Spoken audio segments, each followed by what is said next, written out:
que nós acolhemos Padre José Eduardo, um grande homem, um grande evangelizador, e de maneira especial, nesse momento tão difícil que nós estamos vivendo, de ataques com ideias ao projeto de Deus, Dom José Eduardo, ele tem se empenhado em nos mostrar, em formar a verdadeira ideologia de Deus, não a de gênero.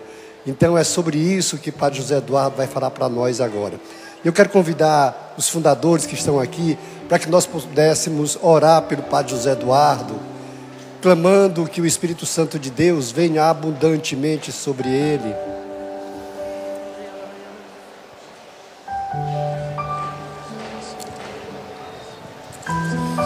Senhor Jesus, nós queremos nesse momento, Senhor Jesus, te apresentar esse filho querido, esse filho amado, Senhor.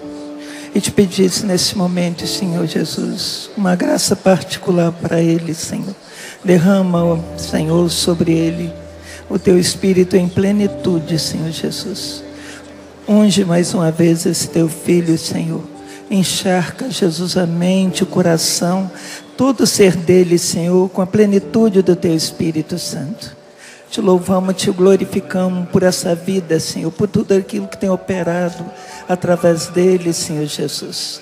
E te entregamos ele nesse momento, te pedindo o teu sangue sobre ele, protegendo ele, Senhor, e todas as pessoas que ele ama, Senhor.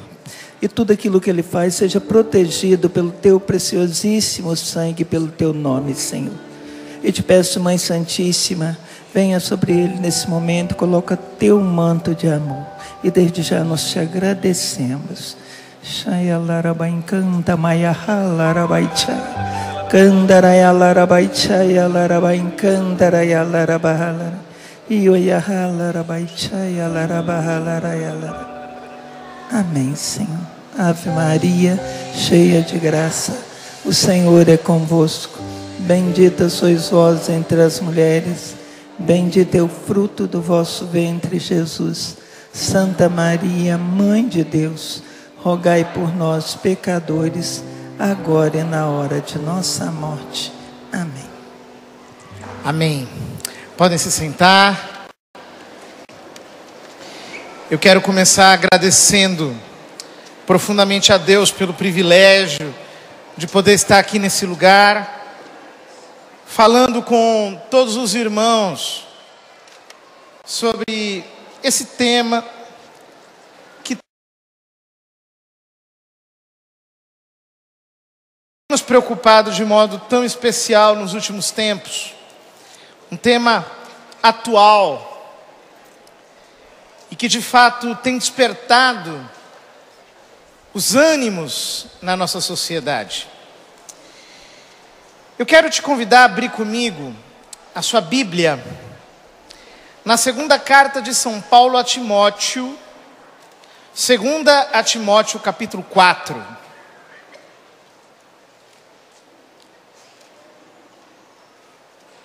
Segunda a Timóteo capítulo 4, versículo 1.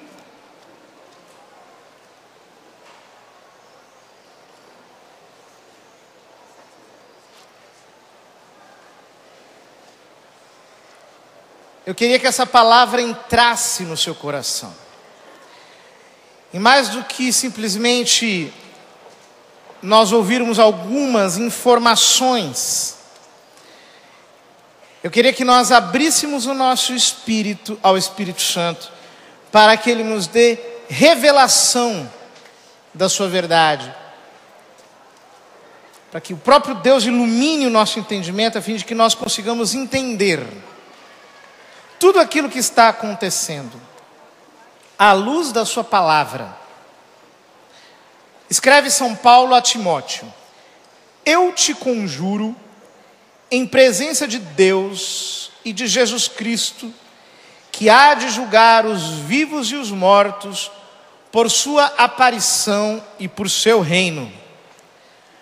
Prega a palavra, insiste oportuna e importunamente, repreende, ameaça, exorta com toda paciência e empenho de instruir. Versículo 3. Porque virá tempo em que os homens já não suportarão a sã doutrina da salvação, levados pelas próprias paixões e pelo prurido de escutar novidades, ajustarão mestres para si, apartarão os ouvidos da verdade e se atirarão às fábulas. Tu, porém, sê prudente em tudo, paciente nos sofrimentos, cumpre a missão de pregador do Evangelho, consagra-te ao teu ministério.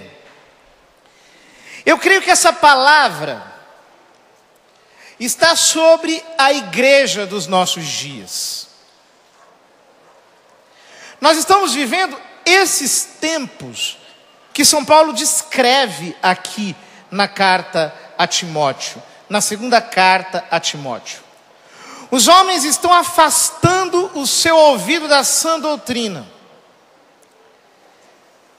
Estão se esquecendo da verdade. Estão se afastando da verdade e estão se entregando a fábulas. Estão se entregando a todo tipo de história, de doutrina estranha, maluca, complicada, desajustada. E é o que nós estamos vendo por aí.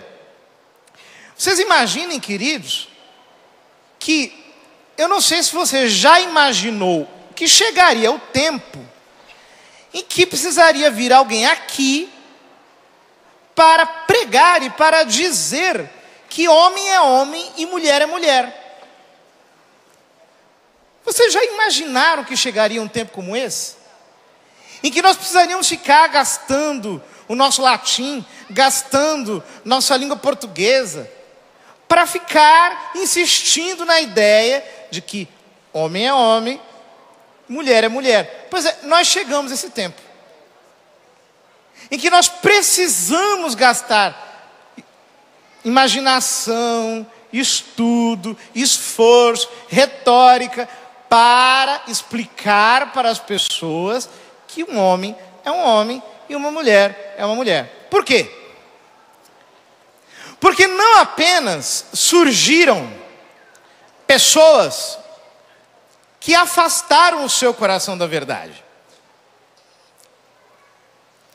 A situação é mais grave. Na verdade, surgiram pessoas que querem varrer a verdade do mundo. Pessoas que estão dispostas, estão determinadas, estão financiadas para varrer a verdade da face da terra. Querem simplesmente convencer a sociedade inteira de que não existe a verdade. Notem, não é que eles afastaram o seu coração da verdade. Eles ensinam que a verdade é autoritarismo, ensinam que a verdade é falsa, que é uma posição que desfavorece os outros. Ensinam que você dizer que a verdade existe é discurso de ódio, é discriminação, é rejeição às pessoas. Pessoas que estão cada vez mais se empenhando em destruir a própria noção de verdade, como se a verdade como tal fosse um mal, fosse uma imposição. E vejam, para nós, a verdade é a coisa mais importante. É aquela que mais eleva o ser humano. É aquela que pode trazer mais benefícios para qualquer pessoa, que pode livrar a pessoa de qualquer escravidão. Jesus diz no Evangelho: conhecereis a verdade e a verdade vos libertará. Por quê? Porque a verdade, de fato, é a maior força que move o homem. Quando o homem conhece a verdade, ele não está submetido a nenhum engano, a nenhum ludíbrio, a nenhuma mentira, a nenhum discurso de poder. quando o homem conhece a verdade, é a verdade por si mesma. Ela é capaz de arrastá-lo para o seu bem, para a sua realização.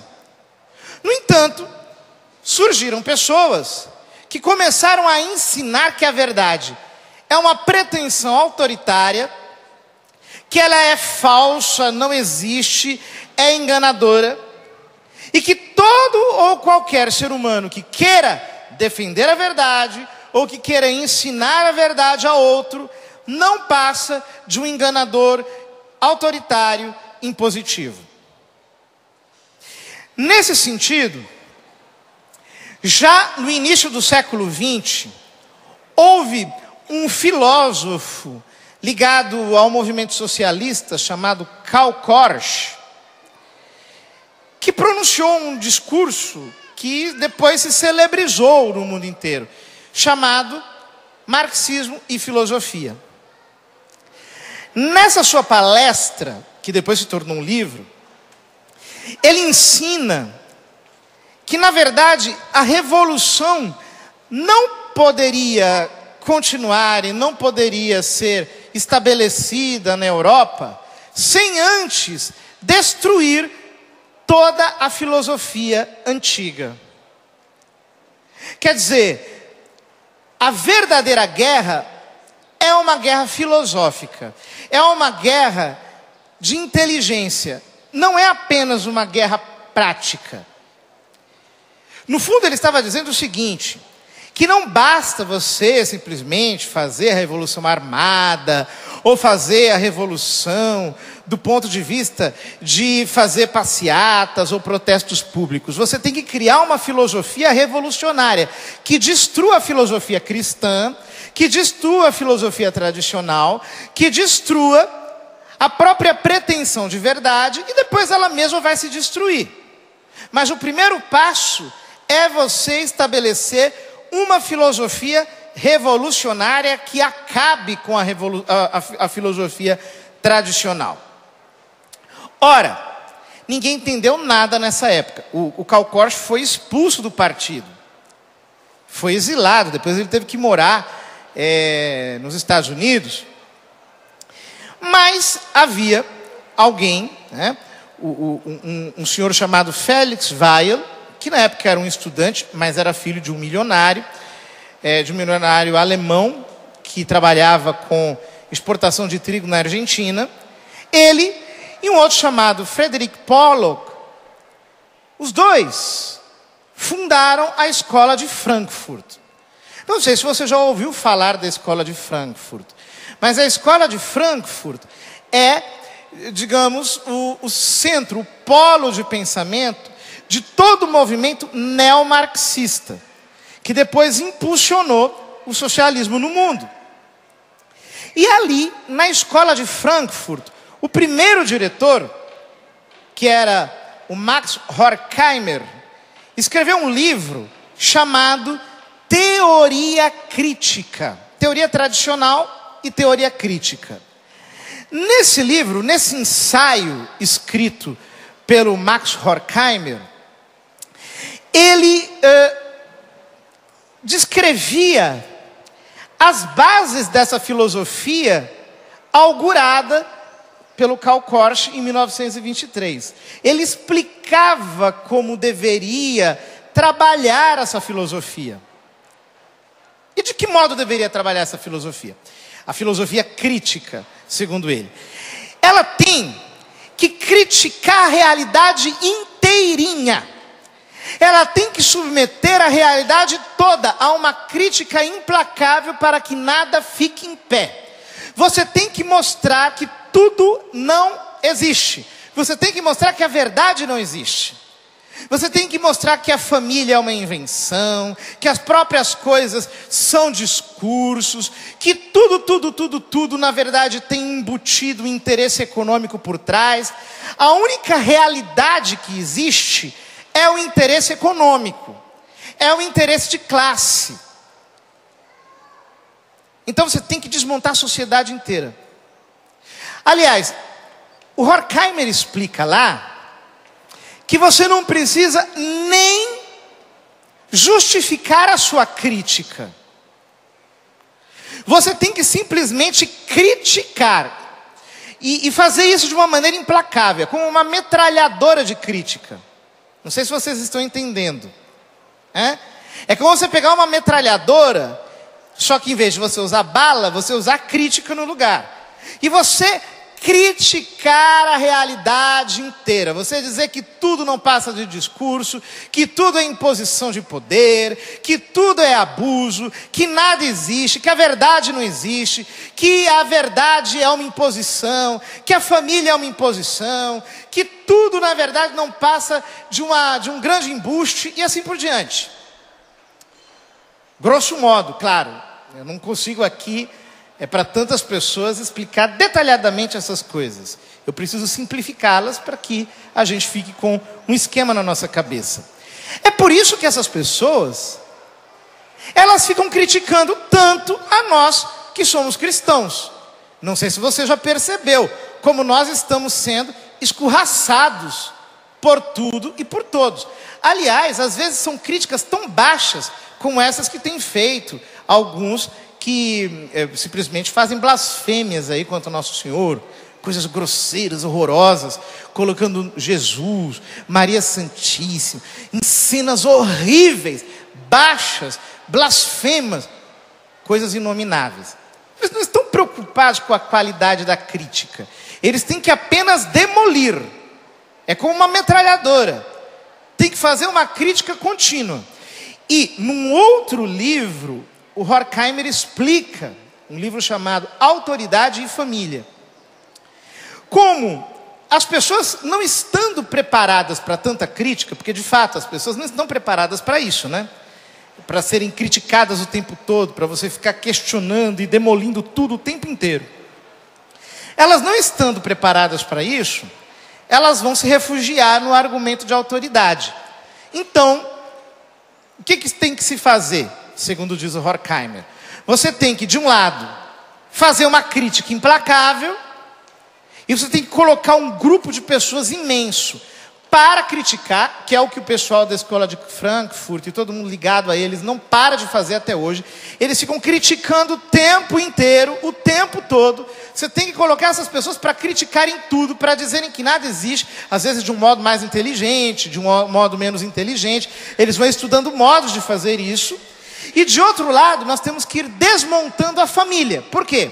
É na família que as pessoas aprendem o argumento de autoridade. Elas vão dizer, olha, você está dizendo que isso é assim, ou que aquilo é assado, mas meu pai diz outra coisa, a minha mãe diz outra coisa, eu aprendi na minha família outra coisa, eu aprendi com meu pároco, na minha comunidade, com a minha igreja, outra coisa. Então o que você tem que fazer? Você tem que desmontar a autoridade. A autoridade não pode ficar em pé. A autoridade tem que ser completamente destruída. E assim, desmontando a família, e ao mesmo tempo fazendo uma crítica implacável, imparável, contínua, nós vamos conseguindo, pensam os da escola de Frankfurt, nós vamos conseguindo demolir a realidade inteira e acabar com a teoria tradicional. Nós vamos conseguir fazer a revolução. É uma revolução, sobretudo, filosófica. É uma revolução crítica.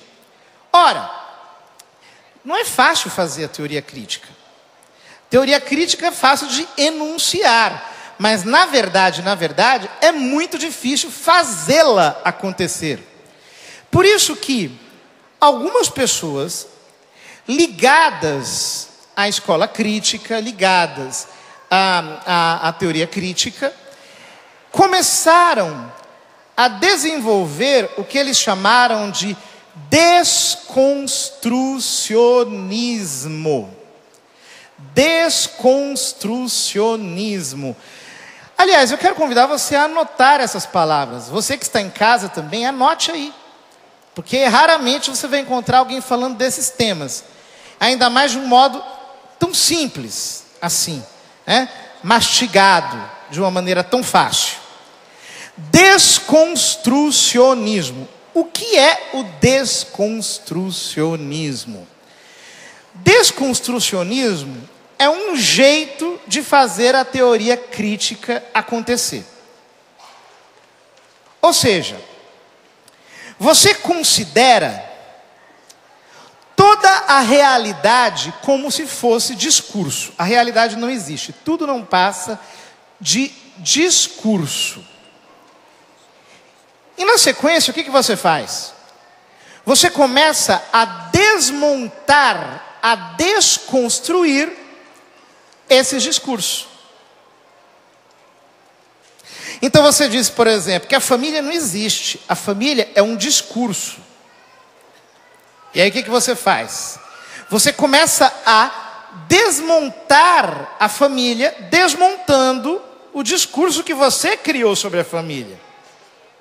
Eu acho até engraçado, ontem mesmo eu vi um vídeo de alguém que tentava explicar um livro escrito por essa autora de gênero que esteve no Brasil semana passada, a Judith Butler.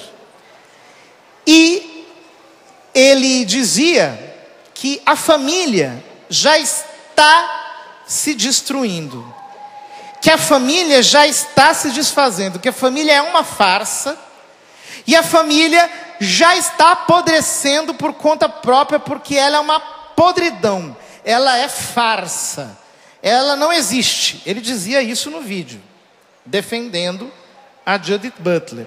Inclusive dizia que a família está apodrecendo, e ela vai apodrecer, e ela vai acabar.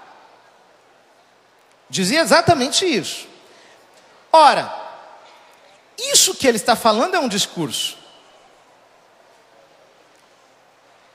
E ele está discursando sobre a ideia que ele mesmo formou. É assim que fazem os desconstrucionistas. Eles criam um discurso e vão desmontando para dizer que a coisa não existe.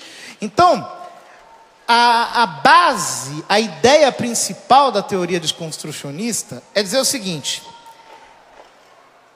nada é alguma coisa. Você pode dizer isso? Nada. Repete, nada é alguma coisa. Essa é a ideia básica. Quer dizer, nada é alguma coisa. Então você pode desconstruir qualquer coisa. Você pode dizer que qualquer coisa não é ela mesma. Só que, note, a teoria desconstrucionista, ela pode ser ela pode ser até divertida. Essas pessoas ficam o tempo inteiro se exercitando em como desmontar coisas, em como dizer que coisas não existem, certo? Só que na vida prática é impossível que seja assim. Digamos o seguinte, que você queira comer macarrão, né? Então você vai a um supermercado e você vai lá na prateleira de macarrão. Só que lá você tem um vendedor desconstrucionista, né? Então você chega e vai lá, pega o pacote de macarrão e ele fala: não, peraí, o que você quer? Eu quero macarrão. Não, você está enganado. Isso aqui parece macarrão, tem gosto de macarrão, tem tamanho de macarrão, está no pacote de macarrão, está na prateleira de macarrão, tem preço de macarrão, mas não é macarrão.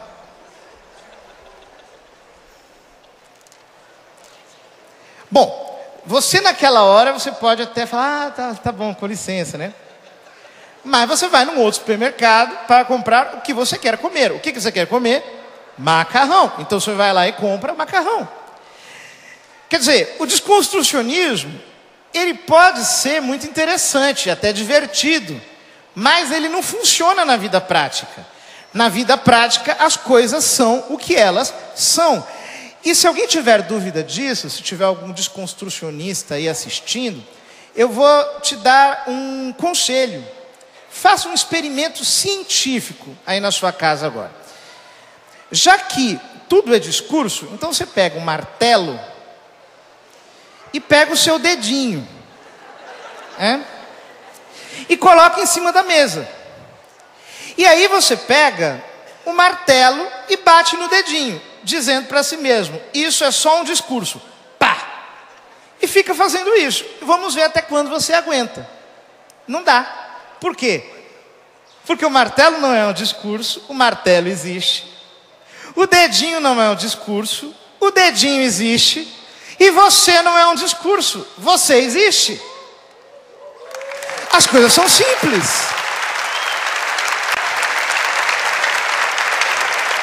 experimento que nós podemos fazer com a maior simplicidade, e você vai perceber que tanto você quanto o martelo existem e não são discursos.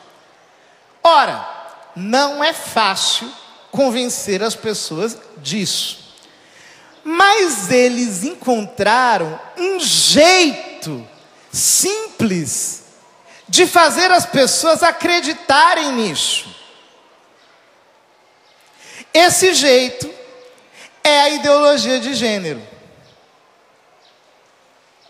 em que você joga o discurso para a estrutura da personalidade humana, confundindo a cabeça das pessoas. Então você diz assim, você está vendo na sua frente, ele tem um jeito de homem, tem um DNA de homem, tem um corpo de homem, a psicologia de homem, a estrutura genética de homem, mas não é um homem. Isso é ideologia de gênero. Ela tem DNA de mulher, estrutura psíquica de mulher, ossatura de mulher, anatomia de mulher, mas não é mulher. Ela é só um discurso. Um discurso, aliás, que não é fixo. Porque as pessoas imaginam que o gênero é uma espécie de identidade autodefinida, né? Que você diz aquilo que você é. Não. A identidade de gênero não é fixa. Segundo os autores de gênero, acreditar que a identidade é fixa, ninguém tem identidade alguma. A identidade é indefinida, indefinível, fluida, móvel, não pode ser fixada, não tem estabilidade alguma, escapa de você, não é conhecível, não pode ser descrita, ela é totalmente impegável, ela não pode ser, segundo eles, as palavras deles mesmos, coisificável, quer dizer, ela não pode ser de modo alguma dita como sendo algo, e mais, exatamente porque ela é fluida, fugidia, nem você exatamente sabe qual é a sua própria identidade. Você não existe, aliás. Você, parece uma loucura o que eu estou dizendo, mas a Judith Butler escreve, está escrito no livro dela, que não há um ser por detrás do fazer, está escrito. Ela diz que não existe um sujeito por trás da ação. Que o gênero, que é um negócio indefinível, é a única coisa que existe. Isso que é identidade de gênero. Ninguém é homem, ninguém é mulher, ninguém é homossexual, ninguém é heterossexual, ninguém é absolutamente definível. Agora, eu faço uma pergunta. Se você não existe, como é que você pode ter direitos? Responda para mim. Toda a turma que luta pela ideologia de gênero em nome dos direitos das minorias está sendo feita de trouxa. Me desculpe ser assim tão direto, mas eu preciso dizer a verdade. Se você não existe, você não pode ter direitos. Ao longo da história da filosofia, todo antissubstancialista, toda pessoa que definiu teses antissubstancialistas que dizem que as coisas não existem, que os indivíduos não existem, depois tiveram que voltar atrás. Porque se você não existe, você não tem direitos. Se você não existe, como é que você pode estar escrevendo livro? Se você não existe, como é que você pode ter ideias? Porque veja bem, se a sua identidade não é fixa, como é que a identidade de gênero definida como tal pode ser fixa? Se você não é fixo, se nada é fixo, como é que a Judith Butler pode publicar um livro cujas ideias estão lá fixas e qualquer um pode entender e ensinar do mesmo jeito? É óbvio que isso aqui é só um jeito de você fazer o desconstrucionismo entrar na cabeça das pessoas, para elas aos poucos, irem percebendo o seguinte. Veja bem, se você não pode conhecer nem a você mesmo, você pode ser capaz de conhecer a qualquer outra coisa? Sim ou não?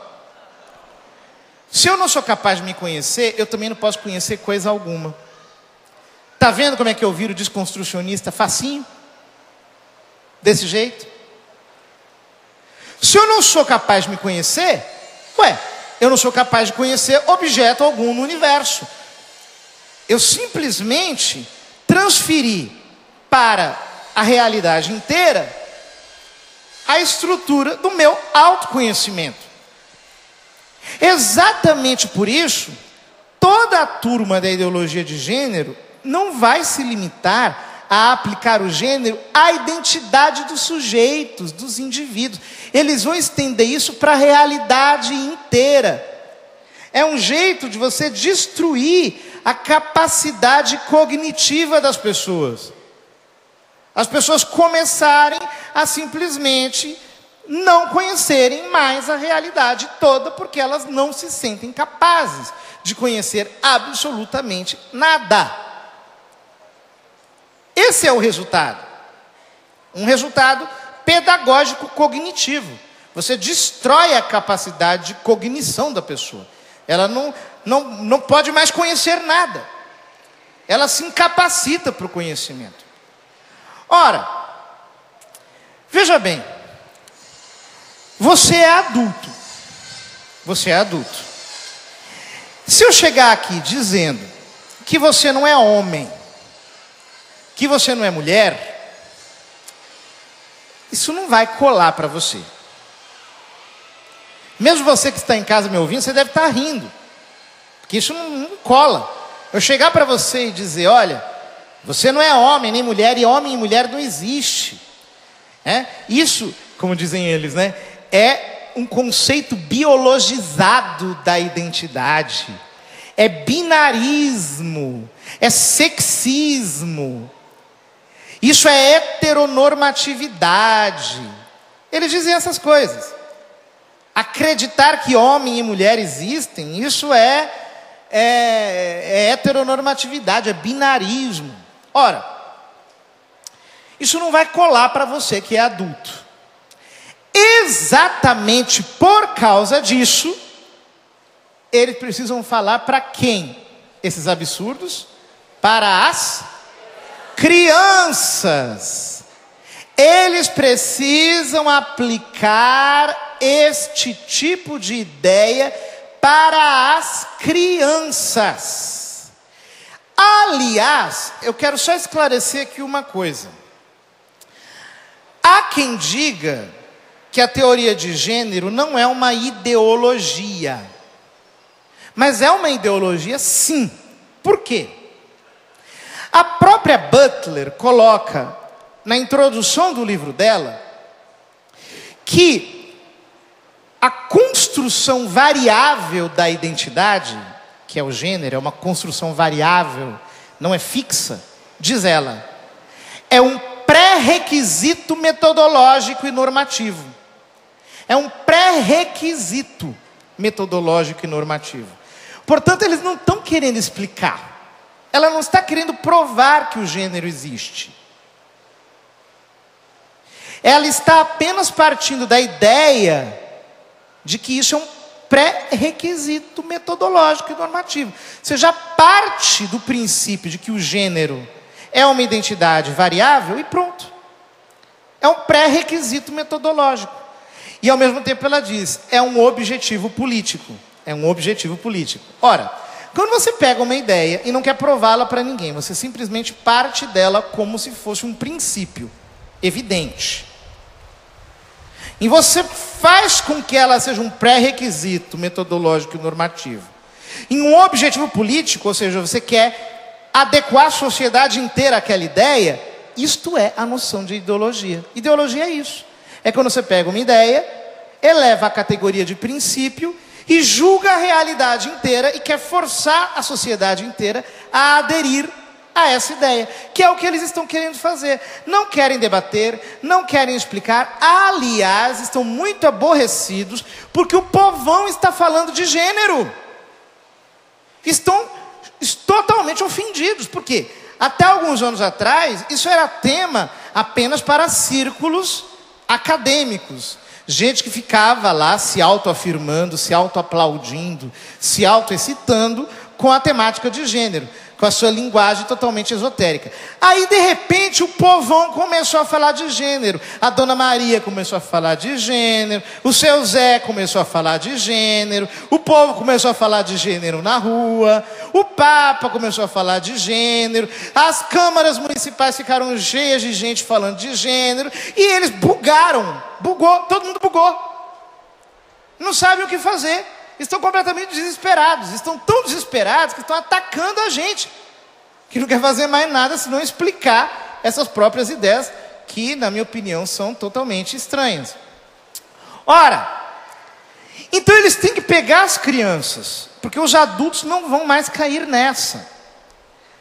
E aí, é claro, quando você pega uma criança de 2, 3 anos, que é a idade que se prevê que ela vai entrar em algum sistema educacional, e você começa a alterar o comportamento dela, a forçá-la a fazer isso ou aquilo. Ora, é evidente, gente, preste atenção aqui, que me parece algo muito simples. Se você, pai e mãe, recebesse uma ordem de alguém que dissesse para você o seguinte: eu quero que você eduque o Joãozinho como uma menina. Você vai educar o Joãozinho como uma menina? Sim ou não? Não. Por quê? Porque você ama o Joãozinho. Como você ama o Joãozinho, e você aceitou o Joãozinho conforme ele veio. É um menino. Você foi lá no médico, falou: doutor, o que é? Um menino ou uma menina? Ele disse: é um menino. Ah, que ótimo, vou botar o nome dele de Joãozinho. Aí você botou o nome de Joãozinho no menino. E aí você vai educando como que ele é, como um menino. Você o ama. Você não quer forçar a personalidade dele. Ora, os sistemas educacionais não têm esse amor pelo seu filho que você tem. Então é evidente que quem fará o ensino da ideologia de gênero não serão os pais, serão os sistemas educacionais.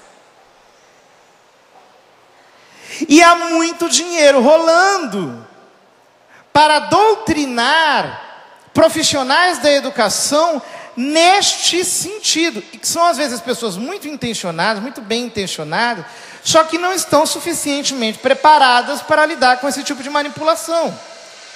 Porque a retórica que se constrói para que a ideologia de gênero avance, qual é? É a retórica daquilo que eles, nos círculos esotéricos deles, chamam de essencialismo estratégico. O que é o essencialismo estratégico? O essencialismo estratégico é dizer o seguinte: a mulher é agredida pelo homem, então nós temos que proteger a mulher. O homossexual não tem seus direitos reconhecidos pela sociedade, então nós temos que proteger o homossexual.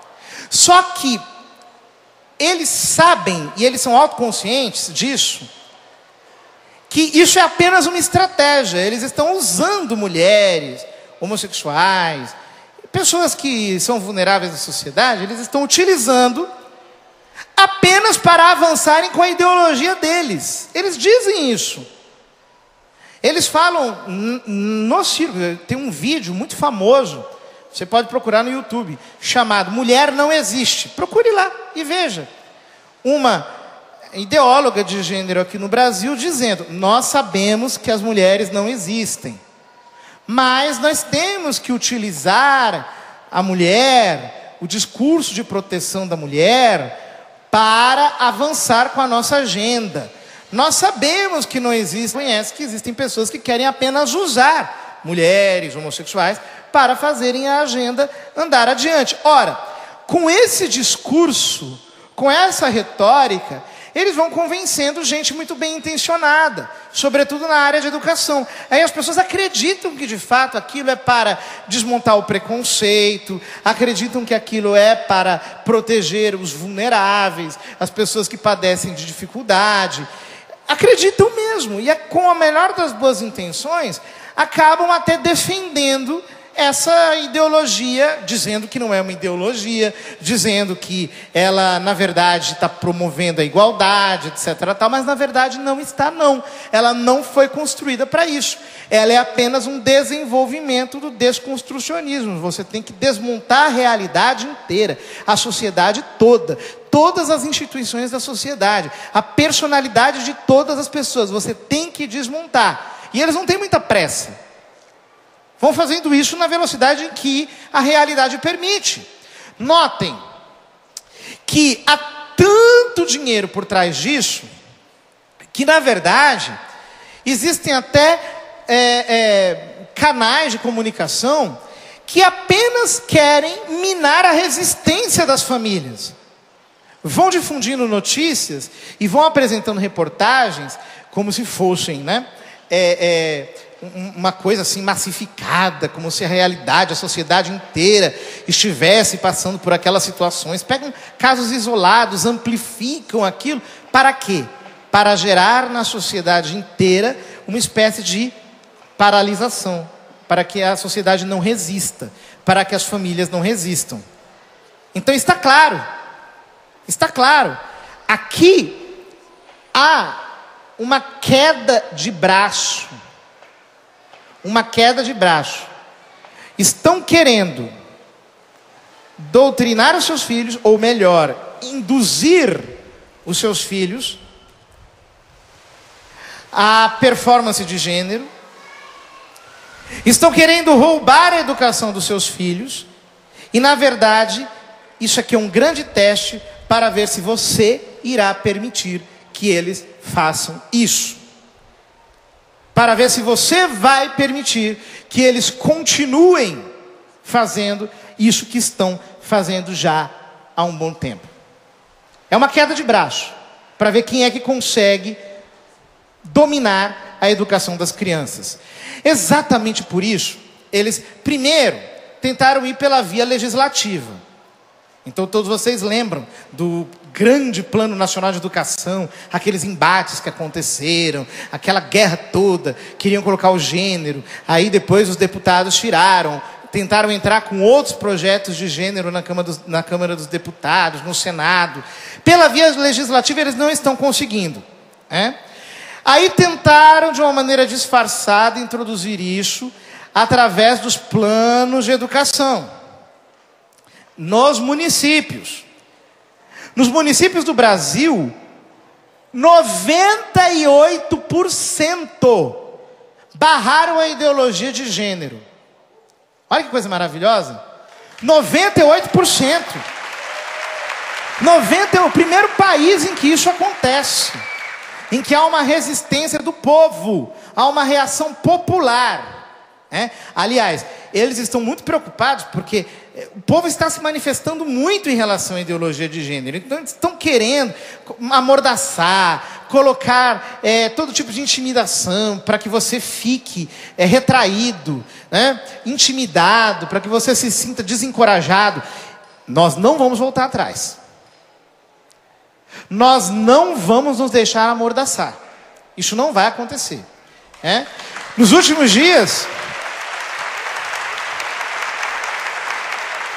dias até se voltaram contra mim, que inventaram uma mentira aí, fizeram toda uma propaganda. Isso só ajudou, graças a Deus.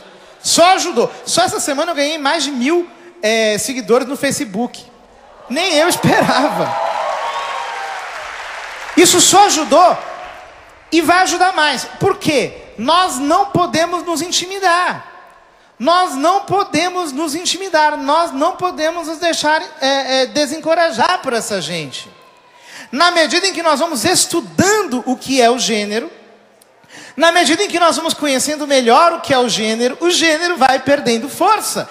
Essa gente vai perdendo força. Esses dias eu li um artigo de uma ideóloga de gênero em que ela dizia assim: tá tão difícil acordar, tá difícil levantar da cama todas as manhãs, porque as pessoas ficaram corajosas e elas estão falando mal do gênero no meio da rua.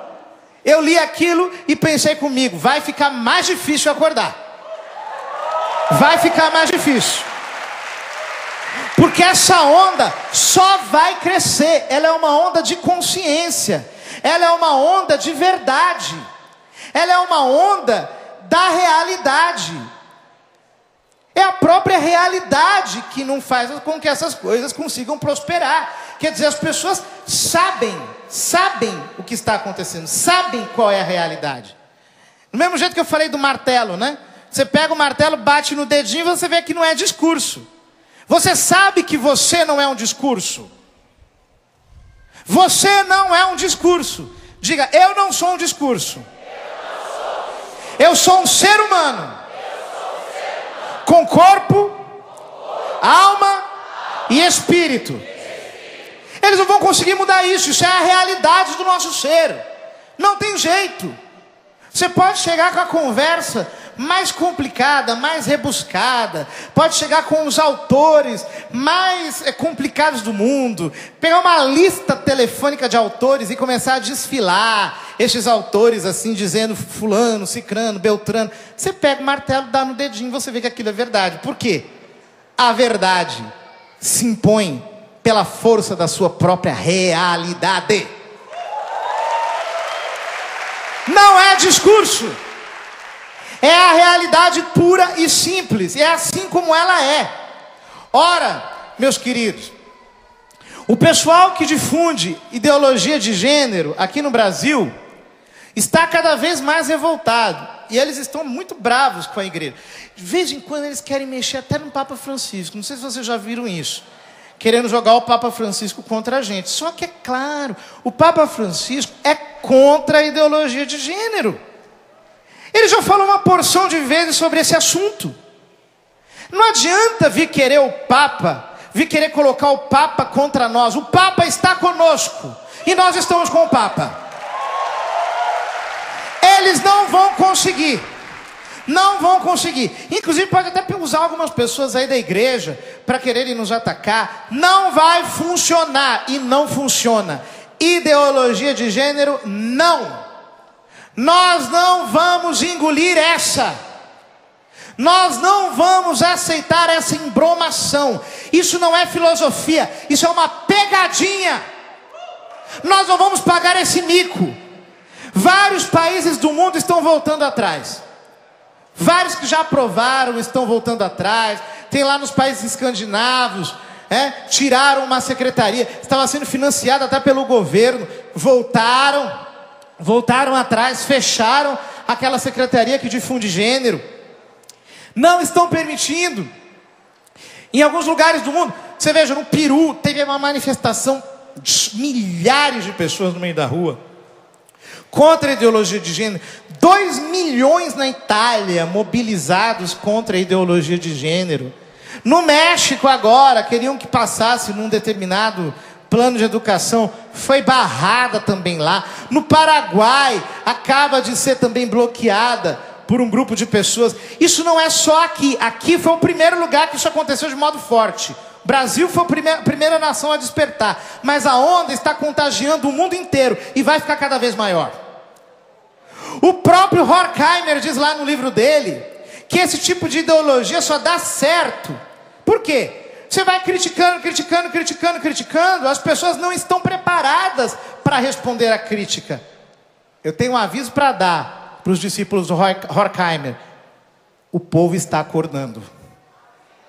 As pessoas estão estudando. As pessoas estão se inteirando do assunto. E vocês não vão conseguir nos enganar. Vocês estão aí colocando todo o esforço para ensinar desconstrucionismo, essa doidice inteira, para quererem dizer que ninguém é nada, que nada é alguma coisa. Estão querendo ensinar esse monte de estupidezes para todo mundo. Não vai funcionar, vocês não nos enganarão. Não vão conseguir. E nós, da nossa parte, temos que agir, como diz essa palavra aqui, oportuna e importunamente. Não, isso não é discurso de ódio. Pregar a verdade é discurso de amor.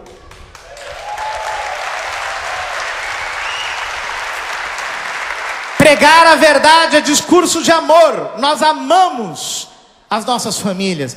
Nós amamos todas as pessoas. Nós amamos as minorias. Nós protegemos as minorias. Eu não tenho notícia de ninguém ter agredido ninguém e ter dito o seguinte: olha, eu estou agredindo você porque a Igreja Católica me mandou agredir. Alguém sabe disso? Alguém ouviu alguma conversa dessa? Alguém já viu alguma minoria sendo expulsa, enxovalhada na igreja? Não, porque as portas da igreja estão abertas para todos. Nós vamos acolher todos e vamos amar a todos. Ideologia de gênero não. Ideologia nós vamos aceitar. Nós amamos, mas sem ideologia. Porque a verdade não pode ser sacrificada e vendida no altar dessas pessoas que querem desmontar a sociedade para os seus próprios interesses. Porque a pergunta que você me faz, a pergunta lógica que se impõe a nós ao concluirmos isso aqui que estamos dizendo, é o seguinte: por que essas pessoas querem desmontar a sociedade? Por quê? Por um motivo muito simples, gente. Veja bem, a partir do momento em que você não acredita mais em nada, você acredita em qualquer coisa. Se a verdade não existe, o que aparecer está valendo. Basta haver um pouquinho mais de persuasão, basta a técnica de comunicação ser um pouquinho mais convincente. Se a verdade não existe, qualquer coisa é válida, tudo pode acontecer. É claro que isso é ótimo, isso é péssimo para o indivíduo, mas isso é ótimo para quem quer ter poder. Isso é ótimo para quem quer ter poder. Por quê? Eles pagam para essas pessoas ficarem convencendo a sociedade disso, porque eles chegam com um pacote de poder dele invisivelmente por cima. Você nem sabe que tem uma ditadura em cima de você. Você nem percebe que há uma ditadura por cima de você. É isso. Você está sendo induzido, você está sendo controlado e você não percebe que isso está acontecendo. Você não nota. Chegou alguém e te convenceu do que ele quis. Isso não é inédito na história da humanidade. Talvez vocês não conheçam a história da filosofia e não saibam que Sócrates lutou contra os sofistas. Quem que eram os sofistas? Eram exatamente como os ideólogos de gênero dos nossos dias. Os sofistas, eles eram pagos para dizerem que o ser não existe, que a verdade não existe, que nada existe, para enganarem o povo. E aí as pessoas iam caindo naqueles contos, eles eram pagos pelos políticos da época, e aí eles convenciam as pessoas do que eles queriam e as pessoas não ofereciam resistência. É a mesma coisa que está acontecendo agora. Só que assim como Sócrates venceu todos os sofistas, a verdade vai vencer nos nossos dias.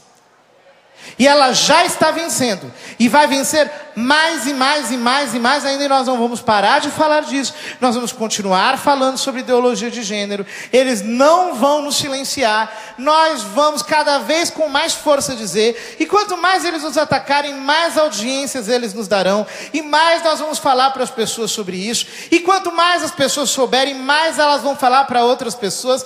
E a onda não vai parar de crescer. Por um motivo simples: a verdade é a maior força que move o mundo. E ela existe sim.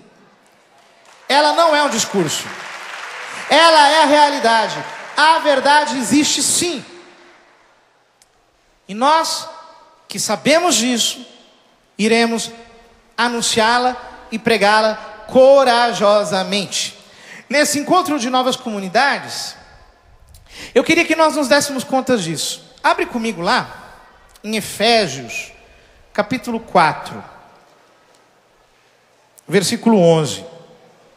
Efésios 4, 11.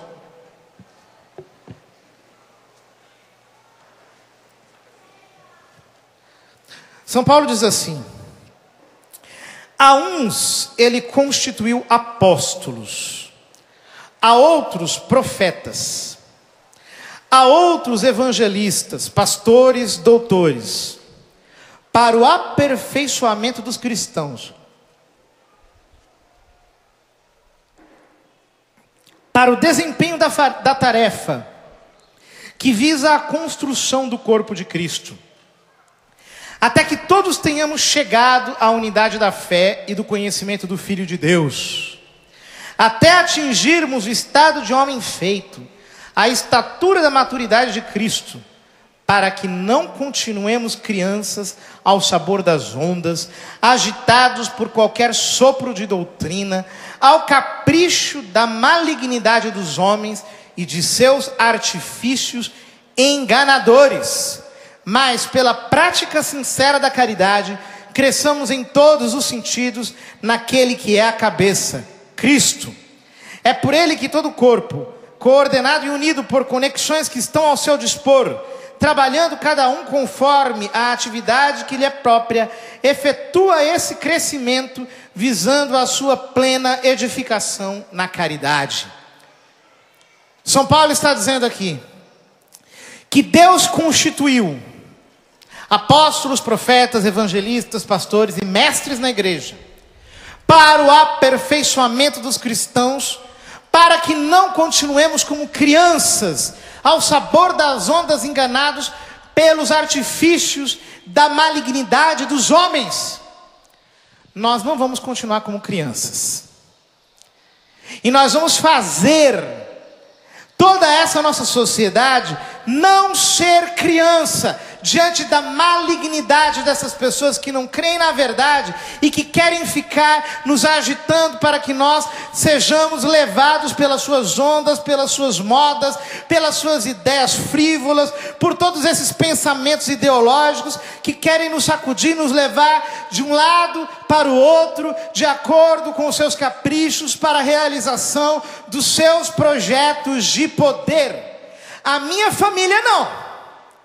A minha família não está disposta a isso. A sua família também não está disposta a isso. Nós vamos levantar as nossas famílias como focos de resistência, como focos fortes, fortalecidos, para que nós não nos deixemos levar por todo esse tipo de sopro caprichoso, maligno, ardiloso, que quer nos desviar do nosso foco e da nossa vocação. A nossa família não.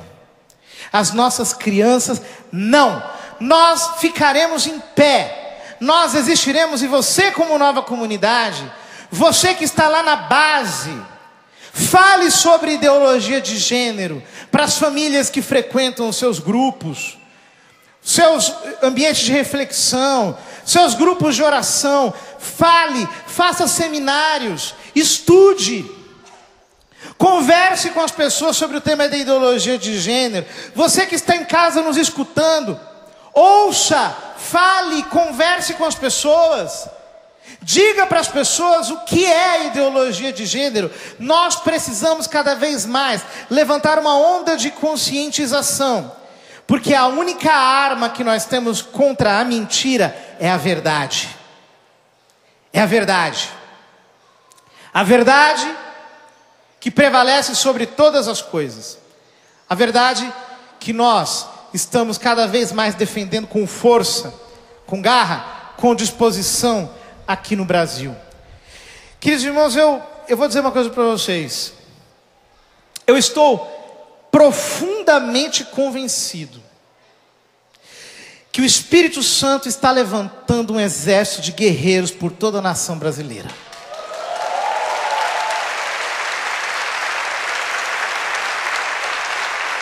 E eu quero dizer para você uma coisa. As pessoas falam assim: meu Deus, a situação está difícil, a situação está complicada. As pessoas dizem: há tanto pecado no mundo, parece que a sociedade está apodrecendo no pecado. Mas eu quero levantar a minha voz nesse dia aqui na Canção Nova e pelo sistema Canção Nova para o Brasil inteiro, para liberar uma palavra profética sobre os céus da nação brasileira. Como diz a palavra do Senhor: Aonde abundou o pecado, superabundou a graça. Não importa se os exércitos do inferno, se os semeadores da mentira têm força, tem canais, tem mídia, tem o que for, Deus levanta o pequeno exército de Gideão nos nossos dias. O pequeno exército de Gideão. Eles estão o tempo todo nos desqualificando, nos chamando de tribufus, nos chamando de pobres, dizendo que nós somos o povão, que nós não temos conhecimento, que somos ignorantes. Nós podemos ser tudo isso, mas nós temos um Deus. E nessa terra há uma igreja. Nessa terra há uma igreja, e ela não desistirá dos seus filhos. Ela não desistirá das famílias. Eles dizem: a família está apodrecendo, a família está sendo destruída, a família está sendo acabada, a família está sendo desmontada. São vocês que estão desmontando a família. Há muito tempo vocês estão querendo destruir a família, mas não tem problema, porque o nosso Deus nos dará graça para restaurar os altares de Deus em todas as famílias da terra. Vocês podem destruir. O Espírito Santo está levantando uma igreja reconstrutora, uma igreja que vai restaurar as muralhas de Jerusalém e o templo da cidade santa. São dias de Neemias, são dias de Esdras, uma igreja de reconstrutores que toma posição e que não fica choramingando no caminho para se lamentar por aquilo que o inimigo fez. Não, esta é a vitória que vence o mundo, a nossa fé. Nós iremos levantar a nossa cabeça profeticamente, e iremos tomar a nossa posição como igreja guerreira, com uma voz inabalável, movidos pelo Espírito de Deus, totalmente impulsionados pela graça do Espírito Santo. Eu creio que Deus está movendo um poderoso avivamento ainda na nossa geração.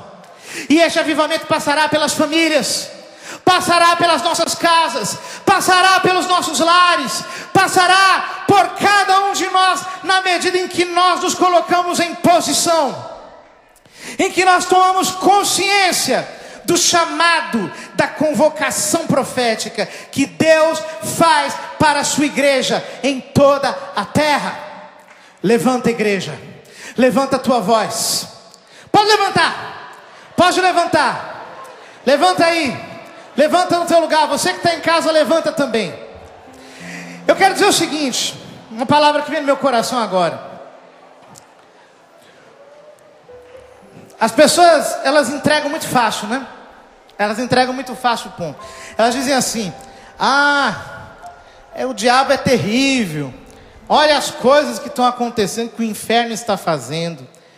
Eu quero dizer para você aquilo que Jesus diz em Lucas 10:19: eu vos dei autoridade sobre cobras e escorpiões e sobre todo o poder maligno, e nada vos poderá causar dano. O inimigo está agindo. Ele está agindo aqui no Brasil, mas ele não nasceu nessa terra. Quem nasceu nessa terra é você. É você que tem autoridade sobre esse solo aqui da nação brasileira. É você que tem autoridade. E eu quero conclamar todos os cristãos dessa nação, mesmo que não sejam católicos, hein? Eu quero conclamar todos vocês: vamos nos juntar nessa luta. Estão o tempo todo falando mal da igreja, perseguindo Cristo, blasfemando contra as nossas imagens, os nossos símbolos religiosos, fazendo coisas vergonhosas. Vamos nos unir, vamos nos juntar, vamos fazer com que esta terra conheça a força de uma igreja que veio para ficar e que sabe qual é o seu chamado, qual é a sua vocação, qual é o seu Deus.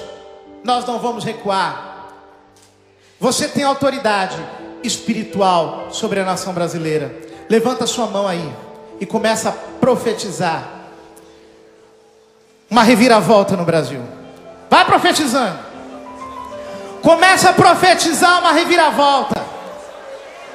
Senhor Jesus, nós profetizamos o renascimento das famílias. O Brasil se levantará para proteger todas as famílias dessa terra. Senhor, nós profetizamos restauração do matrimônio, a restauração dos casamentos, o levante de toda uma nação que se impõe contra as forças das trevas. Senhor Jesus, nós proclamamos o levante de uma juventude restaurada, de uma juventude renovada, de uma igreja jovem que marcha, que milita com força, que abre a sua voz. As escolas do Brasil sejam invadidas pela graça do Espírito Santo.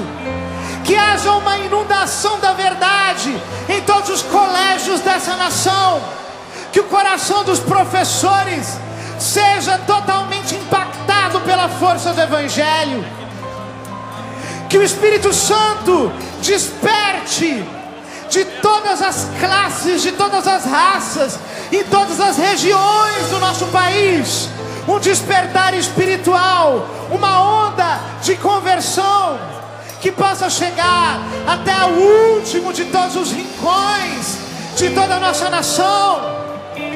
Senhor, nós proclamamos sobre todo o clero da nossa nação um espírito de ousadia e de coragem. Que os padres, Senhor, não voltem atrás, que não se intimidem, que levantem a sua voz poderosamente, para que a verdade seja defendida, para que as famílias sejam protegidas. Senhor, traz vida para as paróquias, para todas as novas comunidades. Que o Teu Espírito impulsione um novo despertar espiritual em todas as famílias da nossa pátria. Senhor, nós te agradecemos.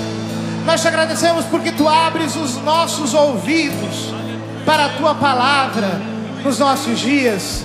Obrigado, Jesus. Obrigado, porque sobre os céus do Brasil, hoje, nós podemos liberar sementes de um despertar espiritual. Essa nação se levanta para evangelizar todas as nações da terra. O diabo tem querido matar pelo aborto. O diabo tem querido matar os futuros missionários que vão levar a palavra por todos os países do mundo. Mas nós queremos dizer que Jesus está salvando muitas crianças, muitos bebês do aborto, e eles serão os missionários que vão levar a palavra para o mundo inteiro. Para o mundo inteiro, do Brasil para o mundo. Uma nação missionária, uma nação que carrega a palavra para todos os continentes. Obrigado, Jesus. Viva Cristo Rei, viva Cristo Redentor, viva Nossa Senhora Aparecida, viva as nossas famílias, viva a igreja, viva a nossa nação. Amém.